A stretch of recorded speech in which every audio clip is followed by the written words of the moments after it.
Have you ever wondered if a person could vanish completely while walking just a few feet away from others? In Pinecrest National Park, a section of dense forest known as Whispering Pines has been the site of unexplained disappearances for years. People have gone missing while hiking on well-marked trails, camping near popular sites, or even standing right next to friends. Some of these vanishings are so baffling that even the most seasoned search and rescue teams are left scratching their heads, finding no clues, no footprints, and no explanation. Every tree, every shadow, and every rustling leaf seems to hide a secret.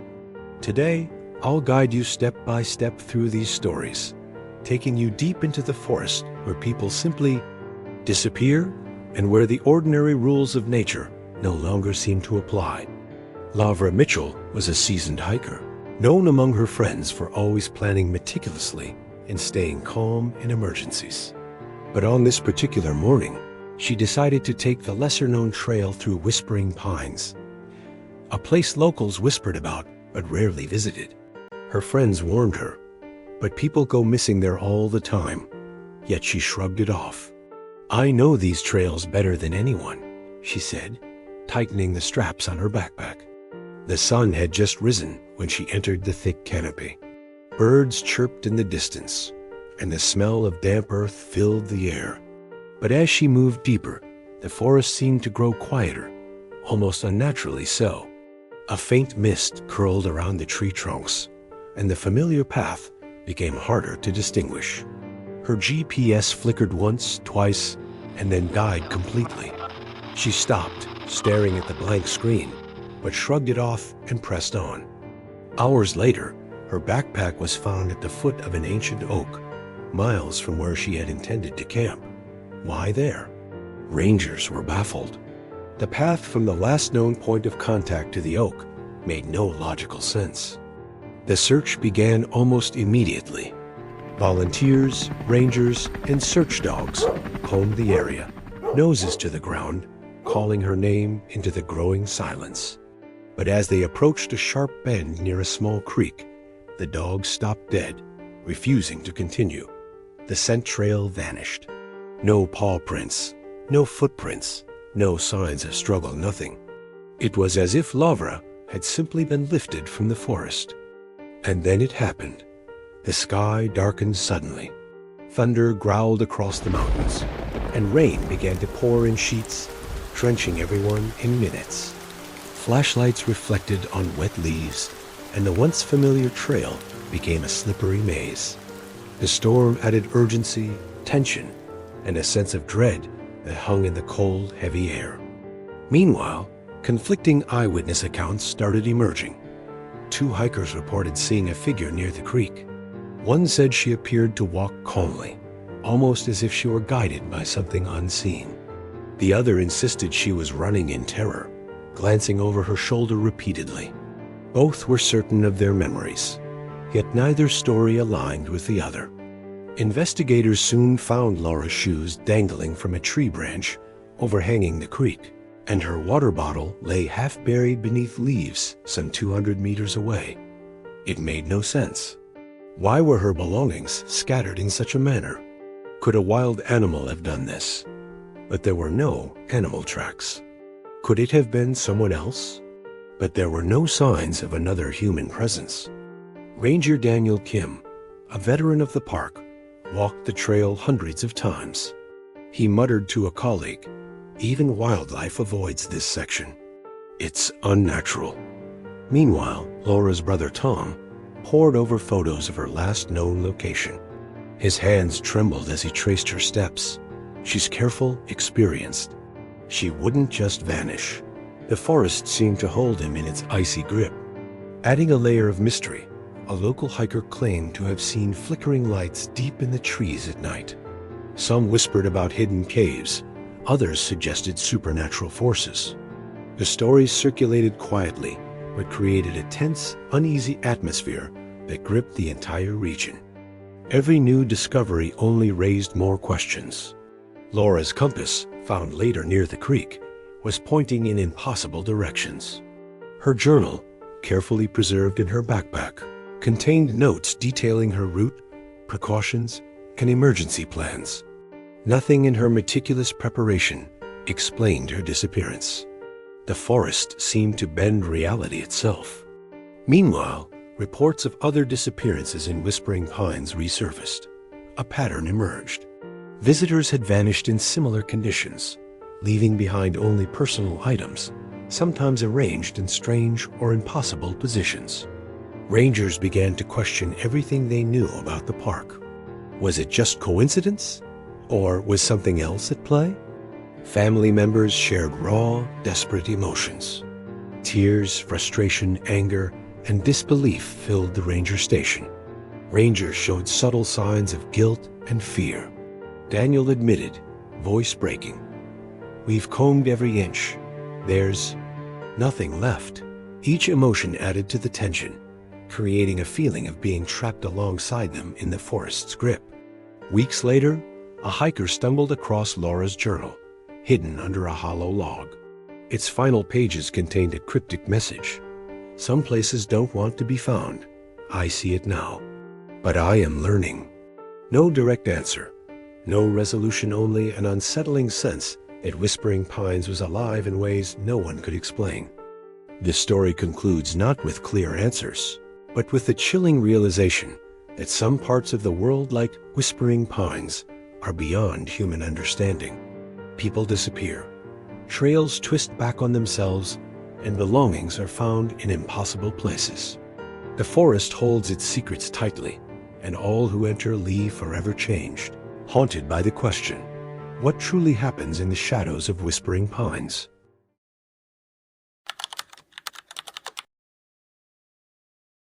It started with Alex Carter, a college student who loved photography and documenting nature trails. One crisp morning, he set out to photograph the early fog rolling through Foggy Hollow. He promised his friends he'd stick to the marked trail. But by mid-morning, his camera and jacket were found abandoned at a fork in the path, positioned in a way that made no sense.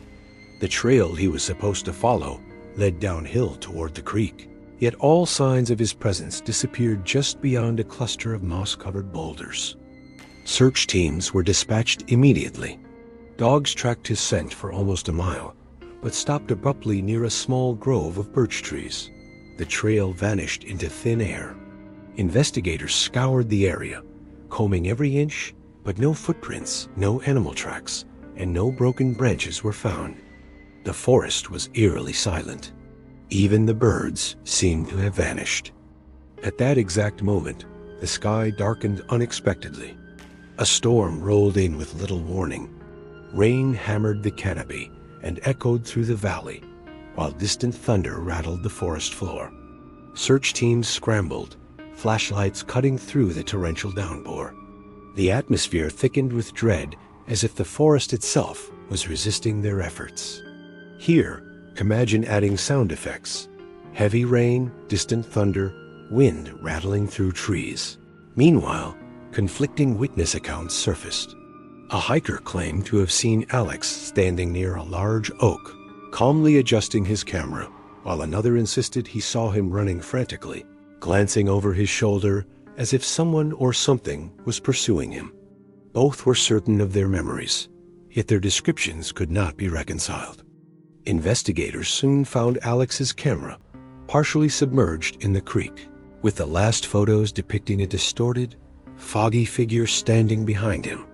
His jacket was found draped over a low branch, soaked and muddied, while his shoes were discovered neatly placed on a mossy stone, as though someone had arranged them deliberately.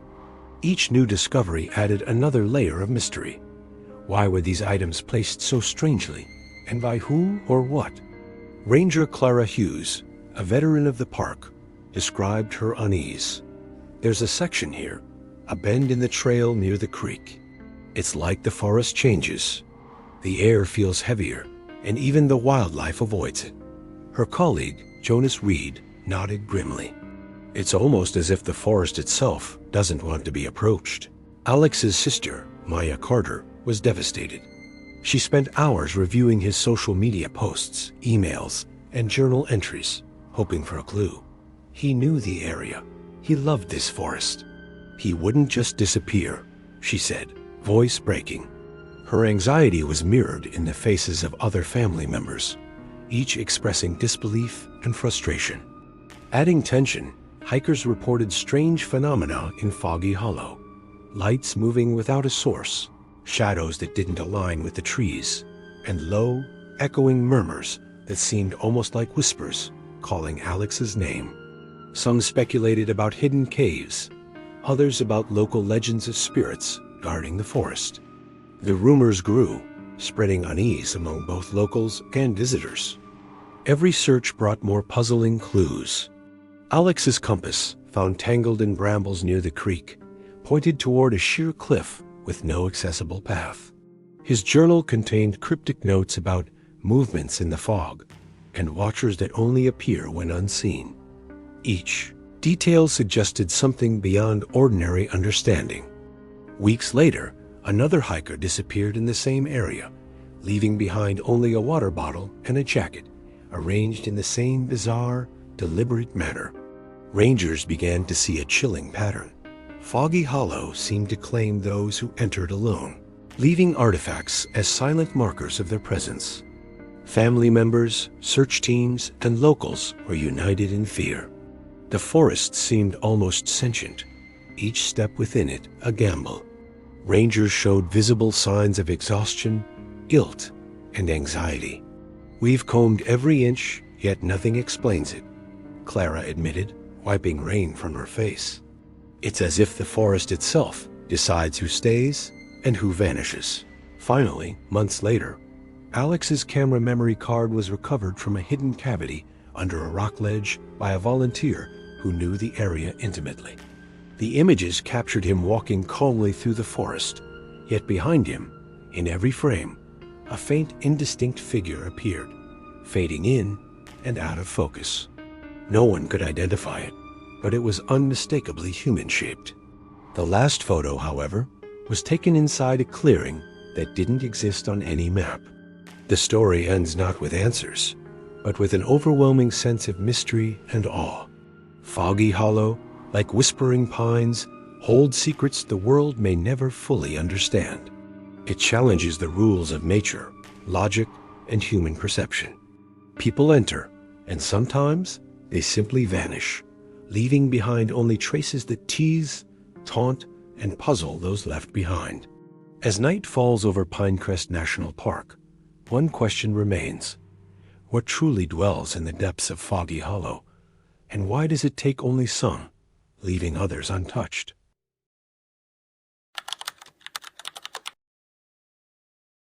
Late autumn of 2005, in the Blue Ridge National Park, Liam Foster, 42, was an experienced hiker. He was on a weekend camping trip with a group of close friends, each carrying backpacks full of supplies, maps, and GPS devices. Despite being highly prepared, Liam decided to hike alone toward a secluded ridge that offered panoramic views of the valley below. He waved goodbye, confident in his skills, but that was the last anyone saw of him. Hours passed, then a full day, and Liam still hadn't returned. His friends alerted authorities, who quickly launched a search. Helicopters scoured the tree canopy. Bloodhounds sniffed every trail, but nothing was found, not a footprint, not a piece of equipment, not even a snapped twig that might hint at his path. What baffled investigators was the GPS tracking. The device showed him stationary for hours, then suddenly, as if by magic, several miles uphill near the ridge. It defied all logic. How could someone traverse steep, rugged terrain so quickly and without leaving any trace? The search intensified over the next week, yet the mystery deepened. Days later, a lone boot was discovered upright on a boulder, perfectly positioned, as though placed there deliberately. Nearby, a small abandoned campfire with scattered personal items, an empty water flask, a pair of socks, and a half-eaten energy bar hinted that Liam had been there. But why leave the boot behind? And why had the rest of his gear vanished? Another case, eerily similar, occurred in early 2010 near the Allegheny Forest in West Virginia. A 2-year-old boy named Ryan Matthews was playing in the yard of his family cabin, adjacent to the forest's edge. A cat darted into the woods, and the boy, chasing after it, disappeared. An immediate search revealed something impossible. 12 miles from his starting point, Ryan was found clinging to a tree in the center of a swampy pond. He was unharmed, dry, and bewildered. When asked how he had managed such a trek, he simply shrugged and whispered about being scared of the cows, though no cows were nearby.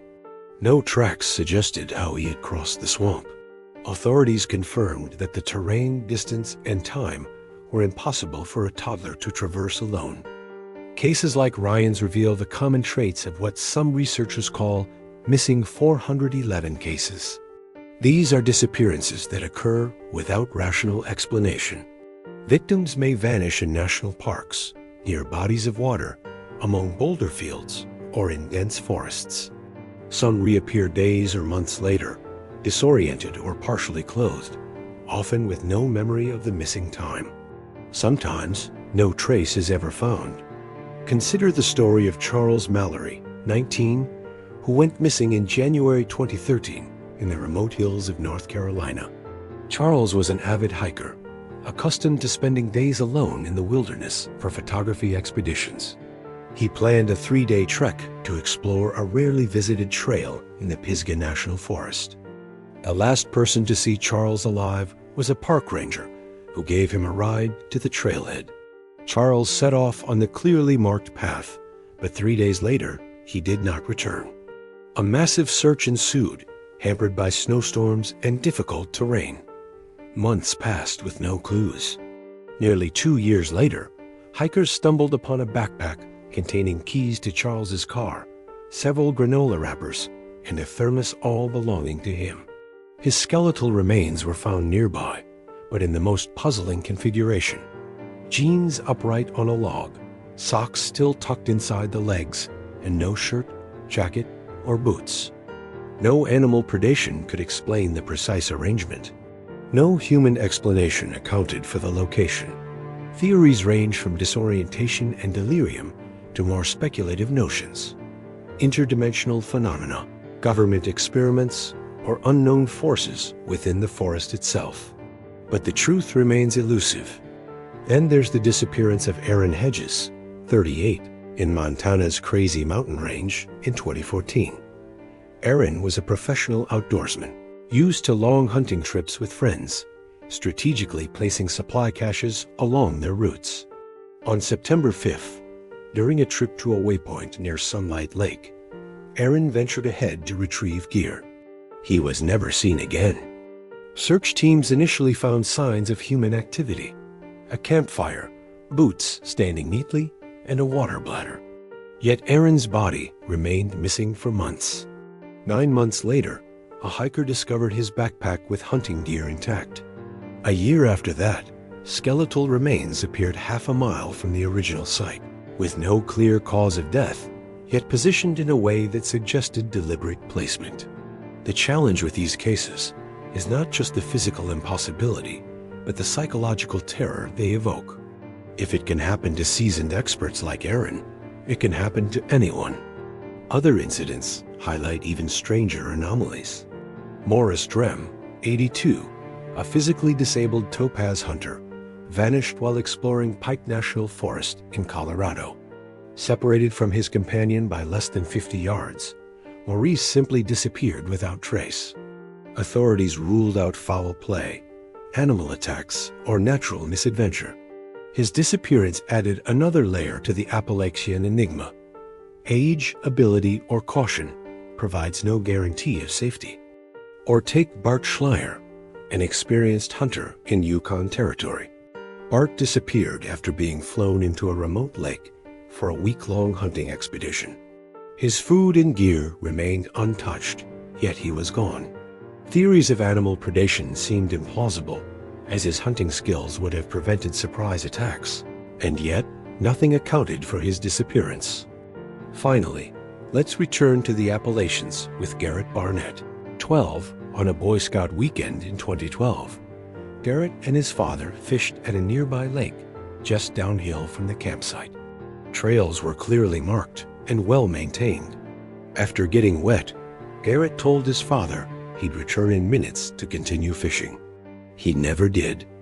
Searchers discovered a single wet sock, crumpled in a field of boulders half a mile off the trail. Nothing else, no fishing pole, no gear, no footprints offered clues. The proximity to human activity, the ease of navigation, and Garrett's training in wilderness survival only amplified the mystery. Whatever took him, or whatever force guided him, operated without logic. The common thread in these cases, whether a seasoned hiker, a child, or an elderly hunter, is the inexplicable nature of the disappearances. Trails, terrain, weather, and preparedness all seem irrelevant. In some instances, items are neatly arranged, remains oddly positioned, or footprints appear miles away from any plausible route. Dogs fail to pick up scents. GPS coordinates defy expectations. Some propose natural explanations: delirium, disorientation, paradoxical unbracing, or animal attacks. Others suggest human intervention, serial killers, or government experiments. Still, in many cases, these explanations fall short. The forests themselves seem to possess an agency, an unseen power influencing events. For those who grew up around these woods, like me, the forest is familiar, almost comforting. Yet stories like these are reminders that the unknown is always present. Every leaf, boulder, and tree can hide secrets beyond comprehension. Fear stems from that unknown, and in the Appalachians, it is very real. In the coming days, months, and years, more disappearances will occur, some perhaps never explained. The missing 411 cases in the Appalachians are not just stories. They are a stark reminder of nature's mysteries. They warn us that preparation, skill, and experience may not always protect us. And most hauntingly, they suggest that in the shadowy heart of the wilderness, forces we do not understand may still be at work. So as you walk along a trail or pitch a tent near the edge of the forest, remember, each tree, each rock, and each shadow could conceal something beyond your imagination. And sometimes, just sometimes, you might be the next story whispered in the winds of the Appalachian Mountains.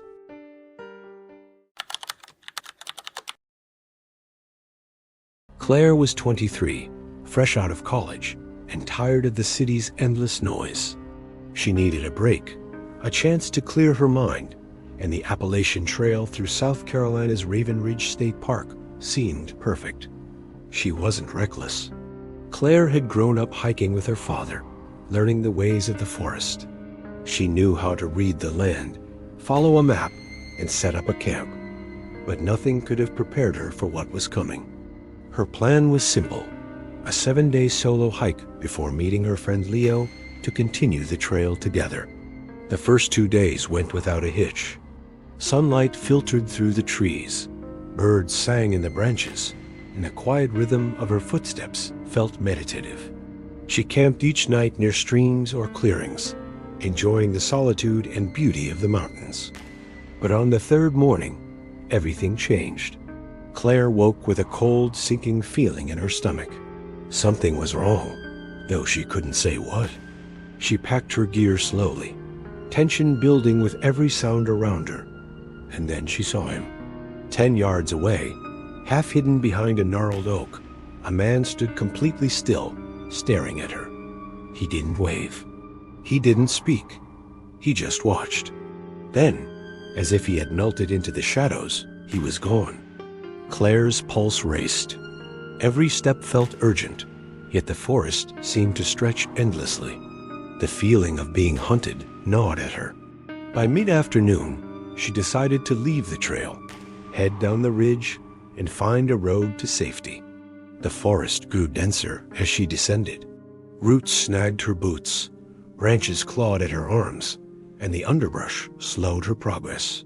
Then she began to hear the footsteps, heavy, deliberate, moving with her, sometimes ahead, sometimes behind. And that voice low, guttural, almost a whisper in the wind. Each time she turned, nothing. Only the shadows.